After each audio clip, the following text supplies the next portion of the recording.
दोस्तों नमस्कार। Daily current affairs के वीडियो में आपका स्वागत है। आज के इस वीडियो में हम लोग 17 जून 2020 के करंट अफेयर्स के बारे में देखेंगे न्यूज़ से क्या कुछ सवाल आपके एग्ज़ाम के लिए महत्वपूर्ण बनते हैं। साथ ही साथ उसके बारे में महत्वपूर्ण तथ्यों को भी देखेंगे। इससे पहले अगर आप मेरे वीडियो पर पहली बार आए हैं तो इस चैनल को सब्सक्राइब करिए, साथ ही साथ बेल आइकन को प्रेस करिए ताकि ये उपयोगी वीडियो आपको सबसे पहले प्राप्त हो। वीडियो को अंत तक देखिएगा। वीडियो के अंत में आपके लिए एक महत्वपूर्ण सवाल भी है। चलिए देखते हैं पहला सवाल है, हाल ही में पृथ्वी विज्ञान मंत्रालय की रिपोर्ट के अनुसार सदी के अंत तक भारत का तापमान कितना डिग्री बढ़ने का अनुमान लगाया गया है। क्या ये 3.4% है, 4.4% है, 5% है या 5.4% है। सही उत्तर है दोस्तों 4.4% जो है तापमान बढ़ने की उम्मीद जताई गई है। चलिए देखते हैं इसके बारे में क्या कुछ कहे गए हैं। कहा गया है कि देश पर जो है जलवायु परिवर्तन के प्रभाव से संबंधित एक सरकारी रिपोर्ट में इसकी पुष्टि की गई है। क्या पुष्टि की गई है कि इस रिपोर्ट में पृथ्वी विज्ञान मंत्रालय के पुणे स्थित भारतीय उष्णकटिबंधीय मौसम विज्ञान संस्थान के तहत आने वाले जलवायु परिवर्तन अनुसंधान केंद्रों ने इसे तैयार किया है, और जिसमें यह बताया गया है कि जो पृथ्वी की जो है तापमान इस सदी के अंत तक जो है 4.4% जो है बढ़ करके होने का अनुमान लगाया गया है।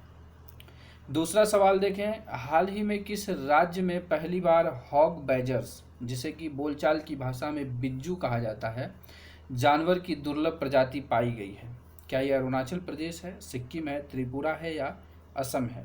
सही उत्तर है दोस्तों त्रिपुरा में अभी जो है यह हॉग बैजर्स, जिसे कि बिज्जू कहा जाता है, इस जानवर की दुर्लभ प्रजाति पाई गई है। आइए कुछ जानते हैं इसके बारे में। कहा गया है कि राज्य में जो है धलाई जिले के सलेमा गांव में यह पाया गया है। कहाँ? त्रिपुरा के। इसका वैज्ञानिक नाम आप याद रखिएगा क्योंकि ये पूछा जा सकता है। आर्कटोनिक्स कोलारिस इसका साइंटिफिक नेम है, और ये भी पूछा जा सकता है ये IUCN जो है अंतर्राष्ट्रीय प्रकृति संरक्षण संघ है, उसकी सूची में यह लुप्तप्राय की श्रेणी में रखा गया है। आप यहाँ पिक में देख सकते हैं, ये है हॉग बैजर्स, जिसे कि बिज्जू कहा जाता है। चलिए देखते हैं तीसरा सवाल, सिपरी की रिपोर्ट के अनुसार दुनिया में कितने देश परमाणु संपन्न हैं। मतलब विश्व में जो है अभी कितने देश हैं जो परमाणु संपन्न हैं। तो क्या ये 8 देश हैं, 9 देश हैं, 10 हैं या 11 हैं। तो सही उत्तर है दोस्तों 9 देश हैं जो कि परमाणु संपन्न सिपरी ने बताया है। तो देखते हैं कौन कौन से हैं। तो अभी जो है सिपरी ने अपना ईयर बुक 2020 लॉन्च किया है। उसमें यह कहा है कि दुनिया में कुल 9 देश, अमेरिका, रूस, चीन, France, Britain, Bharat, Pakistan, Israel और उत्तर कोरिया के पास जो है क्या है अभी परमाणु संपन्न है ये देश। इसमें ये क्या है कि ये आर्म वॉचडॉग है, मतलब आर्म्स के बारे में जो है देख रेख करती है, पूरी दुनिया पर नज़र रखती है। उसका नाम है Stockholm International Peace Research Institute, जिसे शॉर्टकट में सिपरी कहा जाता है, द्वारा जारी ईयर बुक है। जारी ईयर बुक के अनुसार क्या है, भारत के पास जो है 150 परमाणु हथियार हैं, और ये भारत का जो परमाणु हथियार की संख्या है वो चीन और पाकिस्तान से कम बताई गई है। अब जो है इस संस्था ने कहा है कि दुनिया भर में जो है कुल जो परमाणु हथियार है उसकी संख्या अभी घट करके 13,400 हो गई है। तो आपके दिमाग में आएगा कि पहले कितनी थी, तो ये 13,800 समथिंग था, ये घट करके अभी 13,400 आ गई है। तो अब यहाँ पर एक सिपरी नाम की संस्था का जिक्र हुआ है, तो उसके बारे में देख लेते हैं कि उसकी स्थापना, उद्देश्य और उसका मुख्यालय कहाँ पर अवस्थित है।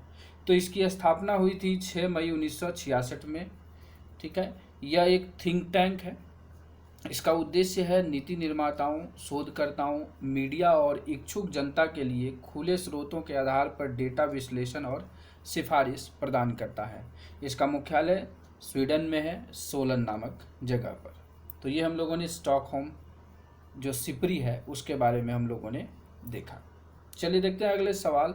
पूर्वोत्तर के एकमात्र सीवेज ट्रीटमेंट प्लांट कहाँ पर लगाया गया है? बहुत ही महत्वपूर्ण हो जाता है यह सवाल, क्योंकि जब यह एकमात्र हो या पहला शब्द हो तो वह काफ़ी महत्वपूर्ण फैक्ट और इन्फॉर्मेशन होता है। तो क्या ये त्रिपुरा है, अरुणाचल प्रदेश है, मणिपुर है या असम है? सही उत्तर है दोस्तों, इसे मणिपुर में अभी लगाया गया है। आइए इसके बारे में कुछ जानते हैं। तो क्या है, मणिपुर के मुख्यमंत्री एन बीरेन सिंह ने इसका उद्घाटन किया है। तो यहाँ से एक फैक्ट आपको मिला कि मुख्यमंत्री एन बीरेन सिंह है मणिपुर के। उन्होंने उसके साथ साथ 2 जल आपूर्ति योजनाओं को भी उद्घाटन किया है, और उन्होंने अपने वक्तव्य में यह कहा है और साथ ही साथ ट्वीट करके भी कहा है कि जल ही जीवन है और जल के बिना हम जीवित नहीं हो सकते हैं। साथ ही साथ इसका उद्घाटन जो है क्या किया गया है, वीडियो कॉन्फ्रेंसिंग के माध्यम से किया गया है। आपको पता है कि कोविड-19 की इस महामारी में जो है अभी सारी चीज़ें ऑनलाइन हो रही हैं, तो ये वीडियो कॉन्फ्रेंसिंग के माध्यम से इसका उद्घाटन अभी किया गया है, एकमात्र सीवेज ट्रीटमेंट प्लांट जो है मणिपुर में। अगला सवाल है, हाल ही में किस राज्य सरकार ने नीट परीक्षा पास करने वाले सरकारी स्कूल के छात्रों को 10% आरक्षण देने का फैसला किया है? क्या ये आंध्र प्रदेश है, तमिलनाडु है, केरल है या कर्नाटक है? सही उत्तर है दोस्तों, तमिलनाडु की सरकार ने अभी यह फैसला किया है। क्या फैसला किया है? तमिलनाडु के मुख्यमंत्री ई.के. पलानीस्वामी ने इसकी घोषणा की है, और उन्होंने ये कहा है कि आरक्षण उन पर लागू होगा जिन्होंने सरकारी स्कूल में पढ़ाई की है, जो कि निगमों, नगरपालिकाओं, द्रविड़ और जनजातीय कल्याण, साथ ही साथ कल्लार पुनर्वित्त स्कूल, वन विभाग और स्कूलों के अंतर्गत, मतलब इन सब के अंतर्गत आने वाले जो स्कूल हैं वहाँ से पढ़ाई की हो और साथ ही साथ उन्होंने नीट की परीक्षा पास की हो, तो उन्हें 10% आरक्षण देने का फैसला तमिलनाडु की सरकार ने किया है। चलिए देखते हैं आगे, छठा सवाल। हाल ही में सऊदी वेल्थ फंड पीएफआई ने जियो में कितनी हिस्सेदारी खरीदने की घोषणा की है? अभी पिछले विगत हफ्तों में क्या है, जियो में लगभग 11 कंपनियों ने निवेश किया है। तो ये 11वीं कंपनी है, इसने कितनी हिस्सेदारी खरीदने की घोषणा की है? क्या 1%, 1.5 या 2.33 या 3.33? सही उत्तर है दोस्तों, 2.33% की हिस्सेदारी इसने खरीदने की घोषणा की है। बता दें कि सऊदी अरब की यह कंपनी जो है 11,000 करोड़ रुपए निवेश कर 2.33% की हिस्सेदारी खरीदेगा, और विगत कुछ हफ्तों में जो है जियो में ये 11वां सौदा है।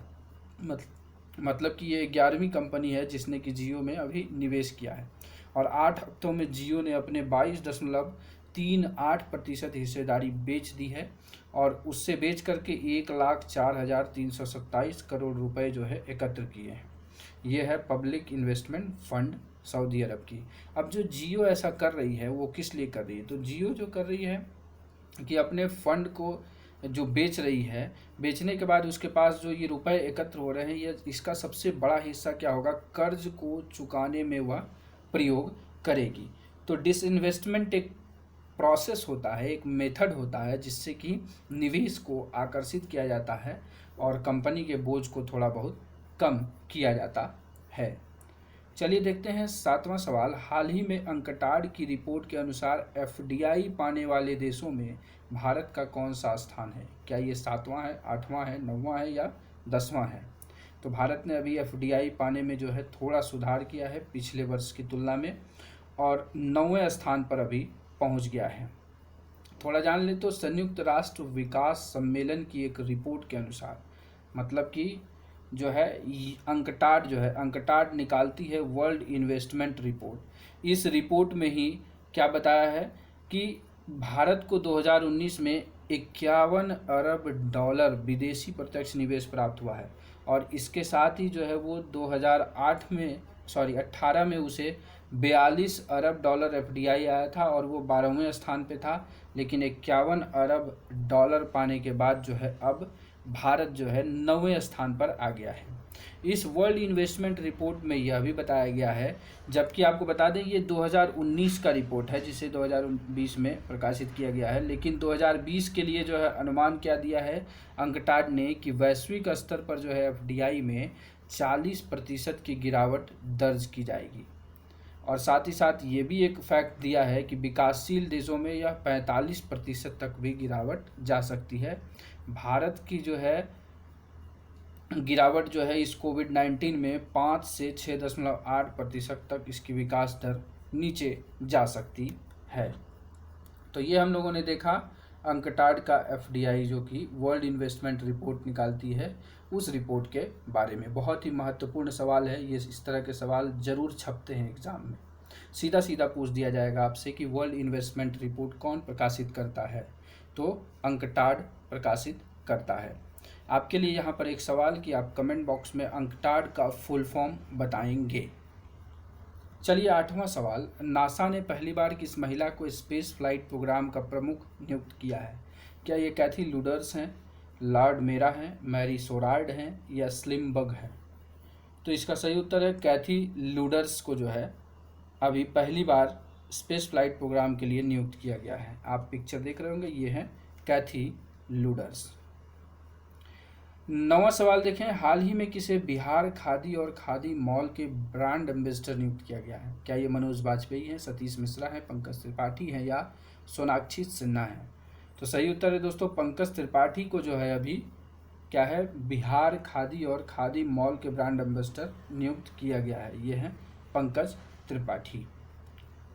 चलिए देखते हैं 10वां सवाल, आरबीआई के अनुसार आज़ादी से लेकर अब तक भारत ने कितनी बार मंदी का सामना किया है? क्या ये 4 बार है, 5 बार, 6 बार या 7 बार? सही उत्तर है दोस्तों अभी तक 5 बार जो है भारत ने मंदी का सामना किया है। देखते हैं क्या क्या मंदी के बारे में बताया गया है। सबसे पहले कोविड-19 की मंदी जो है, मंदी को लेकर भारत आज़ादी से अब तक 5वीं बार मंदी के चपेट में आया है। मतलब ये कोविड-19 की जो महामारी चल रही है, इसमें यह 5वीं बार मंदी में भारत गया है। इससे पहले जो 4 मंदियाँ आई थी, पहली मंदी आई थी 1958 का भुगतान संतुलन। इसमें हुआ यह था कि 1957 में जो भारत में आर्थिक मंदी का सामना करना पड़ा था, वह संतुलन की समस्या का कारण बना और इस कारण जो है कृषि मानसून कमज़ोर पड़ा था अगले साल, मतलब कि 58 में, और कृषि का उत्पादन बुरी तरीके से प्रभावित हो गया था और भारत में 60 लाख टन का अनाज का जो है आयात किया था।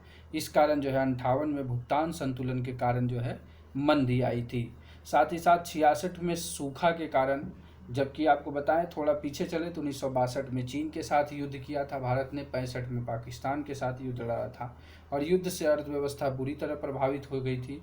लेकिन उसका और ज़्यादा प्रभाव तब पड़ा जब 66 में जो है एक सूखा पड़ा और उस सूखे के कारण क्या हुआ था, भारत की खाद्यान्न उत्पादन क्षमता जो है वो 20% गिर गई थी। मतलब कि 20% जो है खाद्यान्न उत्पादन क्षमता डाउन हो गई थी।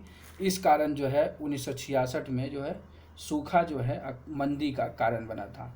73 और 80 इन दोनों में ऊर्जा संकट है। 1973 का ऊर्जा संकट क्या था, 1973 में दुनिया पहले अपने ऊर्जा संकट का सामना किया था, क्योंकि ओपेक जो था, ओपेक ने तेल आर्थिक प्रतिबंध की घोषणा कर दी थी और इस संगठन ने उन देशों को निशाना बनाया था जो इजराइल का समर्थन करते थे। इससे क्या हुआ था, तेल की कीमत में 400% की वृद्धि हो गई और भारत जो है 1972 में 414 मिलियन डॉलर से बढ़ करके 1973 में कितना किया था, 900 मिलियन डॉलर का जो है 900 मिलियन डॉलर का तेल आयात किया था। तो आप समझ जाइए एक डबल आंकड़ा था। इस कारण जो है उस समय भी मंदी का सामना किया था भारत ने। और 1980 का जो ऑयल शॉक है, ये भी तेल से ही है। 1980 में दूसरी बार फिर दुनिया ने जो है क्या देखा था, तेल का शॉक देखा था, वही ऊर्जा संकट। इसमें क्या हुआ था कि ईरानी क्रांति के कारण तेल कंपनी में कमी का कारण हुआ था और क्रांति के बाद क्या हुआ था, ईरान इराक युद्ध के कारण यह बढ़ गया और इससे भारत के लिए क्या हुआ, भुगतान से संकट पैदा हो गया था। और अंतिम अभी जिससे सामना कर रहा है भारत, वो है कोविड-19 की मंदी के कारण। इस मंदी के कारण यह कहा गया है कि भारत की जो विकास दर है, डेवलपमेंट रेट जो है वो 5% से 6.8% तक जो है नीचे जा सकती है। तो ये अभी तक का जो चारों मंदी था उससे भी सबसे बड़ी मंदी है। इससे हम लोग अभी गुजर रहे हैं। तो ये हम लोगों ने देखा 17 जून के 10 महत्वपूर्ण सवाल। अब देखते हैं कल का सवाल। कल का सवाल था, अमेरिकी सैन्य अकादमी से स्नातक करने वाली पहली सिख महिला कौन बन गई है? तो ये है अनमोल नारंग। और जितने भी लोगों ने जवाब दिया है सारे लोगों ने सही जवाब दिया है। साथ ही साथ मैं आपसे कहूँगा कि ज़्यादा से ज़्यादा डिस्क्रिप्शन में उत्तर के साथ पूर्ण विवरण भी लिखें, जिससे कि आप आसानी से सारी चीज़ों को याद रख सकें। आज का सवाल देखते हैं। पुलिस और सुरक्षा कर्मियों की वर्दी को सैनिटाइज करने के लिए जर्मी क्लीन का विकास किसने किया है? 4 ऑप्शन दिए हैं, सही उत्तर विवरण के साथ कमेंट बॉक्स में लिखिएगा। चलिए आज के वीडियो को यहीं समाप्त करते हैं। अच्छा लगा हो तो लाइक करिएगा, साथ ही साथ अपने दोस्तों के साथ ज़रूर शेयर करिएगा। कहा जाता है sharing is caring and caring gives you happiness. And at last, thanks for watching this video.